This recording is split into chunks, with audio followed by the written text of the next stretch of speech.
Hello students, आज हम पढ़ेंगे 9th क्लास की साइंस की 4th वर्कशीट जिसका टॉपिक है कोलाइडल विलयन। बच्चों, पिछली वर्कशीट्स में हमने विलयन और निलंबन के बारे में जाना था। आज हम कोलाइडल के बारे में जानेंगे कि कोलाइडल है क्या, और कोलाइडल को हम अपनी हर रोज़ की ज़िंदगी में देखते हैं और जानते हैं कैसे। देखो, दूध में जब पानी मिलाएंगे तो एक विषमांगी मिश्रण बनेगा, पर देखने में समांगी मिश्रण जैसा लगेगा क्योंकि हम उसमें कणों को अलग अलग नहीं कर सकते। अब इसके अंदर वास्तविक आकार जो है कणों का वो विलयन के कणों से बड़ा है, पर निलंबन के कणों से छोटा है, यानी कि मध्यम साइज के हैं, तो इसे कहा जाएगा कोलाइडल विलयन। दो भाग हैं इसके भी, परिक्षिप्त अवस्था और परिक्षेपण माध्यम। परिक्षिप्त प्रावस्था यानी कि जिसको मिलाया जाए, जैसे विलेय था, और परिक्षेपण माध्यम यानी कि विलायक।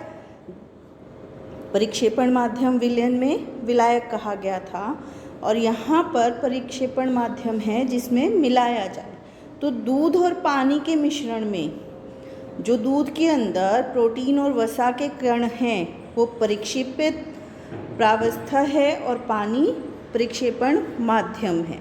ठीक है बच्चों, कोलाइडल विलयन के गुण क्या हैं?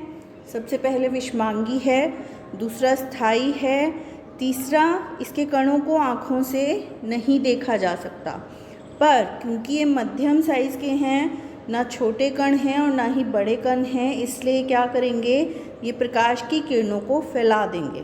जब इसमें से प्रकाश गुजरेगा तो उसको फैला देंगे, और मिश्रण में उसका पथ जो है वो हमें साफ साफ दिखाई देगा। इसे कहा जाता है टिंडल प्रभाव, और वास्तविक विलयन में ये हमें दिखाई नहीं देता। अच्छा, एक और गुण है कि हम इसको छानन विधि से अलग नहीं कर सकते। जैसे दूध को अगर हम छलनी से निकाल दें तो पूरा दूध निकल जाता है और छलनी में कुछ नहीं बचेगा, तो छानन विधि से अलग नहीं किया जा सकता। कुछ उदाहरण देखते हैं। अब देखो, उदाहरण अलग अलग हो सकते हैं, डिपेंड करेगा परिक्षिप्त अवस्था और परिक्षेपण माध्यम पर। ठीक है, अब माध्यम जो है वो गैस भी हो सकता है, द्रव भी हो सकता है। इसी तरह से उसके अंदर मिलने वाली चीज़ ठोस, द्रव, गैस कोई भी हो सकती है। उदाहरण के लिए, अगर द्रव को गैस में मिलाया जाएगा तो एरोसोल बनेगा। उदाहरण कोहरा, बादल, कुहासा। ठोस को गैस में मिलाएंगे तो भी एरोसोल बनेगा। धुआं है या एग्जॉस्ट है, वाहन से निकलने वाला निधार है। गैस को द्रव में मिलाएंगे तो फोम बनेगा, जैसे शेविंग क्रीम है, और द्रव को द्रव में मिला दिया तो इमल्शन बनेगा, जैसे दूध है या फेस क्रीम है। इसका एक उदाहरण और है, जैसे जो मेयोनीज आप लोग खाते हो और रिफाइंड ऑयल का मिश्रण है। इसी तरह से अगर थोड़ा सा तेल अपने हाथों में लेकर और हाथ गीले करके उसे मसला जाए तो एक क्रीम की तरह से इमल्शन हाथ पर बन जाता है। अब कुछ प्रश्न देखते हैं। पहला प्रश्न है, हम कोलाइडल विलयन व वास्तविक विलयन में अंतर कैसे ज्ञात करेंगे? सचित्र स्पष्ट कीजिए। देखो, कोलाइडल विलयन अभी हमने पढ़ा विषमांगी है, जबकि वास्तविक विलयन क्या था? समांगी था।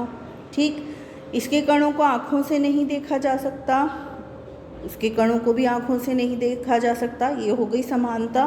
परंतु कोलाइडल विलयन के कण जो हैं वो मध्यम साइज़ के हैं, मध्यम आकार के हैं, ना छोटे हैं ना बड़े, जबकि वास्तविक विलयन के जो कण हैं वो बहुत ही छोटे हैं।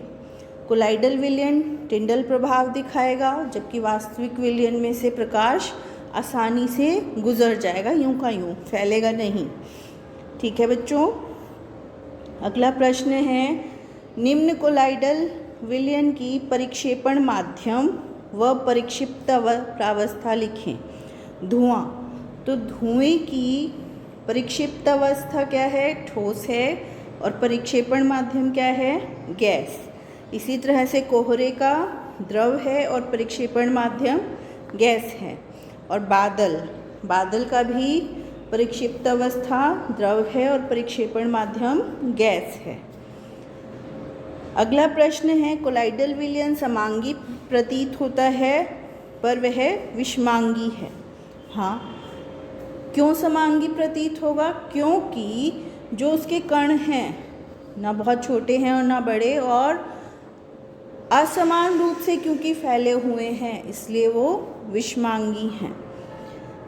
निम्न में से कोलाइडल विलयन छांटिए।